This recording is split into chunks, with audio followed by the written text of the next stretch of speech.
Allô, moi c'est Noémie Et moi, c'est Justine. On est les responsables de Mission Adéno chez Génome Québec. et on est ici pour vous présenter vos résultats. Ben là, je me rappelle plus trop ce qu'on a fait. Noémie, on peut-tu faire un résumé? Oui, Mission Andeno, c'est un projet que vous avez fait en début d'année scolaire. Vous êtes allé chercher de l'eau dans un cours d'eau près de votre école, vous l'avez ramené en classe, vous l'avez filtré, tu t'en souviens? Pas trop, non. Puis cette photo-là, est-ce que tu t'en souviens? Oh, oui, j'ai manqué tomber dans l'eau. Oh. Ah oui, on a reçu une tonne d'enveloppes à bulles. Pour te donner une idée, il y a eu 20 écoles participantes, 15 cours d'eau ont été échantillonnés et il y a eu 1134 élèves qui ont participé. Wow! Oh oui, on a eu 675 filtres comme ça au laboratoire. Merci aux classes de Montréal, Rive-Nord, Rive-Sud d'avoir participé. Merci aussi aux classes en Estrie. Et merci aux classes de l'Outaouais. Le but de Mission ADNO, c'est d'établir le portrait de la santé des cours d'eau du Québec en détectant toutes les espèces présentes grâce à l'ADN environnemental. Chaque espèce possède de l'ADN, mais aussi chaque espèce possède son propre ADN. L'ADN, c'est une double hélice composée des 4 bases A, T, C et G pour adénine, thymine, cytosine et guanine.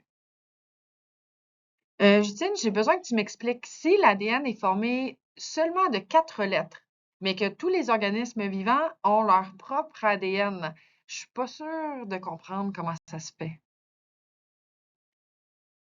Parce que l'ADN forme une séquence. En fait, c'est l'ordre des lettres qui est important. Si on regarde ici notre double brin d'ADN, puis qu'on regarde juste le brin gauche, on voit qu'il y a de haut en bas, donc du orange, orange, bleu clair, jaune, indigo et orange. Ça correspond aux lettres A, A, C, T, G, A, ce qui nous donne en fait une séquence de lettres. Donc, Justine, est-ce que ça veut dire que c'est un peu comme les mots loin et lion? C'est les mêmes lettres, mais pas dans le même ordre. Donc, ils n'ont pas la même signification. C'est exactement ça, tu as compris. Donc, ici par exemple, si je cherche dans ma banque de données les lettres A, A, C, T, G, A, qui sont ma séquence d'ADN, alors j'identifie le chien. Par contre, si j'interchange le T et le C, alors j'identifie le loup. Ce que je ne suis pas trop sûre de comprendre, c'est où se trouve l'ADN. L'ADN, ça se trouve au cœur des cellules. Hein, vous le voyez bien là, sur le schéma. L'ADN est dans la cellule, qui est dans un tissu, qui est dans un organe, qui est dans un organisme vivant. Hein? Ça veut dire que les cellules de mes yeux puis les cellules de mon cœur ont le même ADN? Oui, exactement. C'est la même chose pour tous les organismes vivants, parce qu'un organisme, c'est composé d'une ou plusieurs cellules qui contiennent tous le même ADN. Comme le chien qu'on voit ici, il perd des cellules dans son environnement, hein, de la salive ou des poils, mais ils contiennent tous le même ADN. Donc, si on récolte de la salive ou si on récolte des poils, on va dans les deux cas identifier un chien.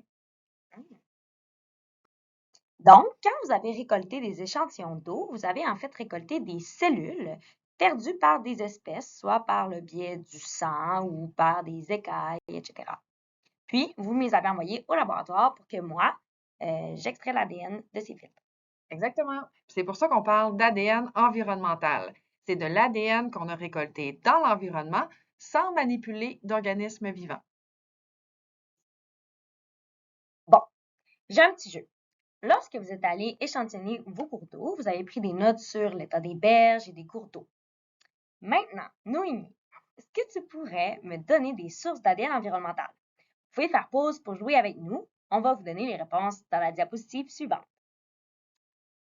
Moi, je vois quelques sources parce qu'il y a des organismes vivants. Je vois un poisson, je vois un canard, un ours. Je vois aussi un chien qui fait pipi. Et je sais que le pipi, c'est une source d'ADN environnemental. Est-ce qu'il y en a d'autres, Justine? Mhm. Noémie, tu as juste nommé des espèces animales, mais il faut que tu te rappelles qu'il y a aussi des espèces végétales, les insectes, qui peuvent également avoir de l'ADN. Ben oui, j'aurais pu nommer les arbres, les quenouilles, la coccinelle, la mouche. Ah, puis j'avais oublié, mais il y a la carcasse de poisson aussi, hein, ça c'est important. Mais oui, les espèces en décomposition libèrent également de l'ADN dans leur environnement. Je vais pas l'oublier la prochaine fois. OK, dernière étape avant de vous dévoiler vos résultats, on se remémore le protocole de recherche. Premièrement, on a choisi un site et on a noté nos observations. Ensuite, on a noté l'état des cours d'eau et on a pris nos échantillons. Ensuite, on a filtré les échantillons pour emprisonner les fragments d'ADN sur les mailles du filtre. Puis, on a séché les filtres en poussant de l'air comme ça à plusieurs reprises. Et ensuite, on a envoyé nos filtres au laboratoire. Moi, quand j'ai reçu les filtres, j'ai commencé par extraire l'ADN. En fait, j'ai purifié l'ADN dans des tubes en me débarrassant des débris comme le sable, des microplastiques et même des protéines. Ensuite, j'ai utilisé la technique d'amplification par PCR pour multiplier l'ADN plusieurs fois. C'est ce qui nous permet de lire les séquences et également de s'assurer qu'il n'y ait pas d'erreur lors de la lecture et l'identification des espèces. Une fois que c'est fait, on envoie les échantillons dans une grosse machine, un séquenceur qui nous permet de lire l'ADN, c'est-à-dire déchiffrer la séquence des lettres. Voici le type de fichier qui sort du séquenceur. Donc, tous les échantillons ont été séquencés. Ça veut dire qu'on voit la séquence ATCG pour chacun des organismes vivants détectés. Mais moi, je suis incapable de lire tout ça. Il va nous falloir des outils bioinformatiques. Les analyses bioinformatiques servent à faire des comparaisons. Donc, on compare les séquences qu'on a reçues du séquenceur, nos échantillons à nous, avec celles présentes dans les bases de données. Une base de données, c'est comme un grand catalogue qui contient la séquence d'ADN de plusieurs espèces. Il existe des bases de données pour les micro-organismes, pour les insectes, pour les mammifères et même pour les humains. Une fois qu'on a trouvé où se trouve notre séquence, on peut l'associer à un organisme vivant, comme ici perche chaude, moule zébrée, chat, humain, etc. Maintenant, parlons de vos résultats.